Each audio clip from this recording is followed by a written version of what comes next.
Good afternoon. I'm sorry I couldn't be with you this afternoon. I have not yet perfected the art of being in two places at the same time, but I apologize for the oversight, and hopefully this screencast will serve as your SMI training. I'll also give you a place where you can submit any questions or concerns you have about SMI administration at the end of the video. So we will be administering the SMI on Friday, December 2nd. We are not going to run a special schedule. Students will simply remain in homeroom for first period for testing. So all students will remain in their homeroom for testing. We are not running any small groups since this is a screener assessment. There will be monitors on each hallway that will be able to help you with any login issues that students have or with any computer issues, and we'll have some additional devices available in case students need them. You'll just need to step outside your door, flag down one of the hall monitors, and they can help you get an additional device. One thing that you should make sure that students do, and this is similar to when we gave benchmarks, is make sure that before you start any testing, you have students mute their sound. This platform also comes with a text-to-speech function that is available for all students, and we want to make sure that we go ahead and mute devices so we don't inadvertently use the text-to-speech function. For the SMI, students are allowed to use scratch paper, and that paper will be placed in your boxes on Thursday afternoon. You can hand it out to students before the test, and then if you'll collect it afterwards and return it to my box. We want to make sure that we keep any test items confidential. There's also a place where you can record any students from your homeroom who are absent during testing. The list is linked on this page that's shared with you here. It's also linked in the administration presentation. So in terms of how you actually administer the SMI, you can find a presentation linked here that you can use with your students. We'll give it just a minute to load. Like I said, right down here there's a place where you can click to go straight to that document where you can record the names of students who are not present. You're going to start by having students clear everything off of their desk except their computer, their scratch paper, and their pencil. You can have them leave their devices closed for the time being. And you're going to take just a second to remind them what this test is. All of our students have taken the test, except for students who have enrolled since our administration in September. So students should be pretty familiar with it, but I think that it's important to kind of go back over what to expect. I think that'll cut down on some of the questions that you get during testing. So as you're describing the test on this slide, I think it's important to remind them to do their best, because we will really and truly use the results from this assessment to help make our placement decisions for second semester in terms of ELT and support and lots of other factors. So make sure that students understand that it's important for them to do their best. The first thing that the test is going to ask students to do is to practice typing in numbers. This is just to make sure that their keyboards are working. Again, students have had practice with this. They type in the same number in the purple box. They click the orange next button within the test system.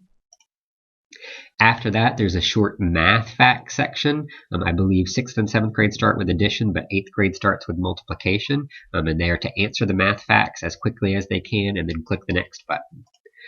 This is a good place to remind them that each math fact only stays on the screen for about 10 seconds. After those 10 seconds, it gets replaced with a new fact. Remind students that the math fact section is not practice. It actually counts towards their score, so they really do need to make sure that they're trying to get those math facts as quickly as they can. After the math facts section, there'll be a short set of instructions. Students will be given a calculator and a formula sheet that they can use. The formulas vary by grade level and have any formulas that students might need. The calculator is also a standard calculator for 6th and 7th, and I believe it's a little more advanced for 8th grade. And then students will have an opportunity to do 2 or 3 practice problems before they actually do the test items that will count towards their score. After they've gone through typing in numbers, doing the math facts, reading the instructions, and doing a couple of practice problems, it'll be time to actually take the test. Again, remind them to try their best, not to rush. They are allowed to skip. They have 3 skips, and the skip button is located in the upper right-hand corner in the purple bar, and they can use those skips if they are unsure how to do a problem. After you go over the quick instructions, run through what students should expect when they're taking the test, students can go ahead and log in and take the test. The easiest way for students to log in is to go to the CMS start page.